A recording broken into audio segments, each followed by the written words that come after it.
जय श्री कृष्णा दोस्तों, राधे राधे। धृतराष्ट्र तथा पांडु भाई भाई थे जिनका जन्म कुरुवंश में हुआ था और वे राजा भरत के वंशज थे जिनके नाम पर ही महाभारत नाम पड़ा। चूंकि बड़ा भाई धृतराष्ट्र जन्म से अंधा था, अतएव राज सिंहासन उसे न मिलकर उसके छोटे भाई पांडु को मिला। पांडु की मृत्यु अल्पायु में हो गई, अतएव उसके 5 पुत्र युधिष्ठिर, भीम, अर्जुन, नकुल तथा सहदेव धृतराष्ट्र की देखरेख में रख दिए गए, क्योंकि उसे कुछ काल के लिए राजा बना दिया गया था। इस तरह धृतराष्ट्र तथा पांडु के पुत्र एक ही राजमहल में बड़े हुए। दोनों ही को गुरु द्रोण द्वारा सैन्य कला का प्रशिक्षण दिया गया और पूज्य भीष्म पितामह उनके परामर्शदाता थे। तथापि धृतराष्ट्र के पुत्र, विशेषतः सबसे बड़ा पुत्र दुर्योधन, पांडवों से घृणा और ईर्ष्या करता था। अंधा तथा दुर्बल हृदय धृतराष्ट्र पांडव पुत्रों के स्थान पर अपने पुत्रों को राज्य का उत्तराधिकारी बनाना चाहता था। इस तरह धृतराष्ट्र की सहमति से दुर्योधन ने पांडु के युवा पुत्रों की हत्या करने का षड्यंत्र रचा। 5 पांडव अपने चाचा विदुर तथा अपने ममेरे भाई भगवान कृष्ण के संरक्षण में रहने के कारण अनेक प्राणघातक आक्रमणों के बाद भी अपने प्राणों को सुरक्षित रख पाए। भगवान कृष्ण कोई सामान्य व्यक्ति नहीं, अपितु साक्षात परम ईश्वर है, जिन्होंने इस धराधाम में अवतार लिया था और अब एक समकालीन राजकुमार की भूमिका निभा रहे थे। वे पांडु की पत्नी कुंती या पृथा, पांडवों की माता के भतीजे थे। इस तरह संबंधी के रूप में तथा धर्म के शाश्वत पालन होने के कारण वे धर्मपरायण पांडु पुत्रों का पक्ष लेते रहे और उनकी रक्षा करते रहे। किंतु अनंततः चतुर दुर्योधन ने पांडवों को द्युत क्रीड़ा के लिए ललकारा। उस निर्णायक स्पर्धा में दुर्योधन तथा उसके भाइयों ने पांडवों की सती पत्नी द्रौपदी पर अधिकार प्राप्त कर लिया और फिर उसे राजाओं तथा राजकुमारों की सभा के मध्य निर्वस्त्र करने का प्रयास किया। कृष्ण के दिव्य हस्तक्षेप से उसकी रक्षा हो सकी। उस द्युत क्रीड़ा में छल के प्रयोग के कारण पांडवों की हार हुई तथा उन्हें अपने राज्य से वंचित होना पड़ा और 13 वर्ष तक वनवास के लिए जाना पड़ा। वनवास से लौटकर पांडवों ने धर्म सम्मत विधि से दुर्योधन से अपना राज्य मांगा, किंतु उसने देने से इनकार कर दिया। क्षत्रियों के शास्त्रोनुमोदित कर्तव्य को पूर्ण करने के लिए 5 पांडवों ने अंत में अपना पूरा राज्य न मांगकर केवल 5 गांवों की मांग रखी। किंतु दुर्योधन सुई की नोक पर भी भूमि देने के लिए सहमत नहीं हुआ। अभी तक तो पांडव सहनशील बने रहे, लेकिन उनके लिए युद्ध रखना अवश्यंभावी हो गया। विश्वभर के राजकुमारों में से कुछ धृतराष्ट्र पुत्रों के पक्ष में थे तो कुछ पांडवों के पक्ष में। उस समय कृष्ण स्वयं पांडु पुत्रों के संदेशवाहक बनकर शांति का संदेश लेकर धृतराष्ट्र की राजसभा में गई। जब उनकी याचना अस्वीकृत हो गई तो युद्ध निश्चित था। अत्यंत सचरित्र 5 पांडवों ने कृष्ण को पूर्ण पुरुषोत्तम भगवान के रूप में पहचान लिया था, किंतु धृतराष्ट्र के दुष्ट पुत्र उन्हें नहीं पहचान पाए थे। फिर भी कृष्ण ने विपक्षियों की इच्छानुसार ही युद्ध में सम्मिलित होने का प्रस्ताव रखा। ईश्वर के रूप में वे युद्ध नहीं करना चाहते थे, किंतु जो भी उनकी सेना का उपयोग करना चाहे कर सकता था। प्रतिबंध यह था कि एक ओर कृष्ण की संपूर्ण सेना होगी तथा दूसरी ओर वे स्वयं एक परामर्शदाता तथा सहायक के रूप में उपस्थित रहेंगे।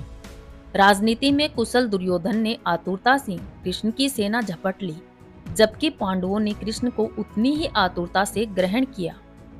इस प्रकार कृष्ण अर्जुन के सारथी बने और उन्होंने उस सुप्रसिद्ध धनुर्धर का रथ हाँकना स्वीकार किया। इस तरह हम उस बिंदु तक पहुंच जाते हैं जहां से भगवत गीता का शुभारंभ होता है। दोनों ओर की सेनाएं युद्ध के लिए तैयार खड़ी हैं और धृतराष्ट्र अपने सचिव संजय से पूछ रहा है कि उन सेनाओं ने क्या किया।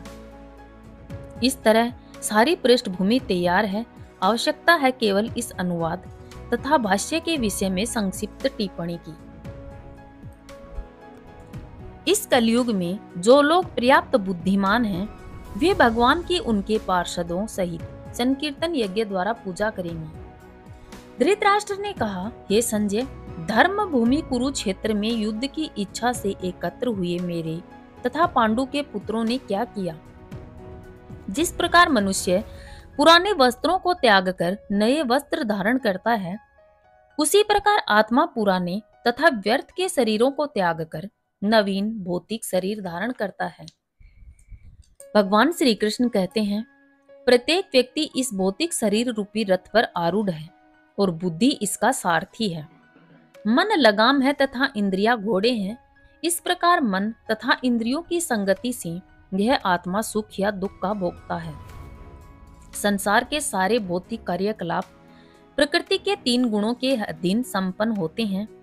यद्यपि प्रकृति के 3 गुण परमेश्वर कृष्ण से उद्भूत हैं, फिर भी भगवान कृष्ण उनके अधीन नहीं होते।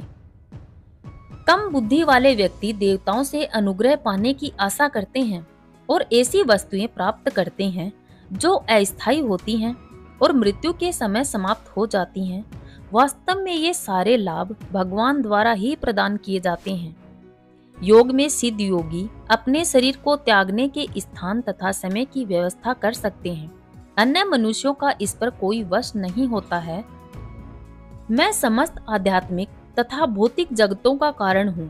प्रत्येक वस्तु मुझमें ही उद्भूत है। जो बुद्धिमान यह भली भांति जानते हैं, वे मेरी प्रेमा भक्ति में लगते हैं तथा हृदय से पूरी तरह मेरी पूजा में तत्पर होते हैं। विश्वरूप दर्शन कर स्तब्ध हुए अर्जुन ने कहा, हे विश्वेश्वर, हे विश्वरूप, मैं आपके शरीर में अनेकानेक हाथ, पेट, मुख तथा आंखें देख रहा हूँ, जो सर्वत्र फैले हुए हैं और जिनका अंत नहीं है। आप में न अंत दिखता है, न मध्य और न आदि। भौतिक जगत रूपी वृक्ष आध्यात्मिक जगत रूपी वास्तविक वृक्ष का प्रतिबिंब मात्र है। इस भौतिक जगत रूपी वृक्ष में आसक्त रहने वाले मनुष्य की मुक्ति की कोई संभावना नहीं होती। लेकिन जो मनुष्य आध्यात्मिक जगत रूपी वृक्ष को समझ लेता है, वह आत्मोन्नति कर सकता है। मनुष्य के समय जीव द्वारा विकसित की गई चेतना उसे दूसरे शरीर में ले जाती है। यदि जीव ने अपनी चेतना पशु जैसी बना रखी है, तो उसे पशु का शरीर प्राप्त होना निश्चित है। मैं प्रत्येक जीव के हृदय में आसीन हूँ और मुझसे ही स्मृति है, ज्ञान तथा विस्मृति होती है। मैं ही वेदों के द्वारा जानने योग्य हूँ। निसंदेह मैं वेदांत का संकलन करता तथा समस्त वेदों को जानने वाला हूँ। सदैव मेरा चिंतन करो, मेरे भक्त बनो, मेरी पूजा करो और मुझे नमस्कार करो। इस प्रकार तुम निश्चित रूप से मेरे पास आओगे। मैं तुम्हें वचन देता हूँ, क्योंकि तुम मेरे परम प्रिय मित्र हो। ऐसे दोषपूर्ण व्यक्तियों द्वारा वैदिक ज्ञान प्राप्त नहीं किया जाता। इसे पहले प्रथम श्रेष्ठ जीव ब्रह्मा के हृदय में प्रदान किया गया। फिर ब्रह्मा ने इस ज्ञान को अपने पुत्रों तथा शिष्यों को उसी रूप में प्रदान किया जिस रूप में उन्हें भगवान से प्राप्त हुआ था। भगवान पूर्ण है और उनका प्रकृति के नियमों के वशीभूत होने का प्रश्न ही नहीं उठता। अतएव मनुष्य में इतना समझने की बुद्धि तो होनी ही चाहिए कि भगवान ही इस ब्रह्मांड की सारी वस्तुओं के एकमात्र स्वामी हैं। वे ही आदि सृष्टि तथा ब्रह्मा के भी सृजन करता है। 11वें अध्याय में भगवान को प्रतिमा के रूप में संबोधित किया गया है, क्योंकि ब्रह्मा को पितामह कहकर संबोधित किया गया है और वे तो इन पितामह के भी सृष्टा हैं।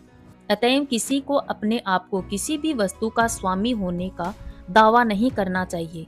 उसे केवल उन्हीं वस्तुओं को स्वीकार करना चाहिए जिन्हें उसके पोषण के लिए भगवान ने हिस्से में दिया है। भगवान द्वारा हमारे हिस्से में रखी गई वस्तुओं को किस तरह काम में लाया जाए, इसके अनेक उदाहरण प्राप्त हैं। किसी भी व्याख्या भगवत गीता में हुई है। प्रारंभ में अर्जुन ने निश्चय किया था कि वह कुरुक्षेत्र के युद्ध में नहीं लड़ेगा। यह उसका अपना निर्णय था। अर्जुन ने भगवान से कहा कि वह अपने ही संबंधियों को मारकर राज्य का भोग नहीं करना चाहता। यह निर्णय शरीर पर आधारित था, क्योंकि वह अपने आप को शरीर मान रहा था और अपने भाइयों, भतीजों, पितामहों आदि को अपने शारीरिक संबंध या विस्तार के रूप में ले रहा था। अतएव वह अपनी शारीरिक आवश्यकताओं को तुष्ट करना चाह रहा था। भगवान ने भगवत गीता का प्रवचन इस दृष्टिकोण को बदलने के लिए ही किया और अंत में अर्जुन भगवान के आदेशानुसार युद्ध करने का निश्चय करते हुए कहते हैं, करिष्ये वचनम तव, मैं आपके वचन के अनुसार ही करूंगा। इस संसार में मनुष्य बिल्लियों तथा कुत्तों के सम्मान लड़ने के लिए नहीं है। मनुष्यों को मनुष्य जीवन की महत्ता समझकर सामान्य पुरुषों की भांति आचरण करना चाहिए। मनुष्य को अपने जीवन के उद्देश्य को समझना चाहिए और इसका निर्देश सभी वैदिक ग्रंथों में किया गया है, जिसका सार भगवत गीता में मिलता है। वैदिक ग्रंथ मनुष्यों के लिए हैं, पशुओं के लिए नहीं। एक पशु दूसरे पशु का वध करे तो कोई पाप नहीं लगता, लेकिन यदि मनुष्य अपनी अनियंत्रित स्वादेंद्रियों की तुष्टि के लिए पशु वध करता है तो वह प्रकृति के नियम को तोड़ने के लिए उत्तरदायी है। भगवत गीता में स्पष्ट रूप से प्रकृति के गुणों के अनुसार 3 प्रकार के कर्मों का उल्लेख है: सात्विक कर्म, राजसिक कर्म तथा तामसिक कर्म। इसी प्रकार आहार के भी 3 भेद हैं: सात्विक आहार, राजसिक आहार तथा तामसिक आहार। इन सब का विशद वर्णन हुआ है और यदि हम भगवत गीता के उपदेशों का ठीक से उपयोग करें तो हमारा संपूर्ण जीवन शुद्ध हो जाए और अंततः हम अपने गंतव्य को प्राप्त कर सकेंगे, जो इस भौतिक आकाश से परे है। चैनल को लाइक और सब्सक्राइब अवश्य करना। मिलते हैं अगली वीडियो में, तब तक के लिए आप लोग अपना ख्याल रखिएगा। जय श्री कृष्णा, राधे राधे।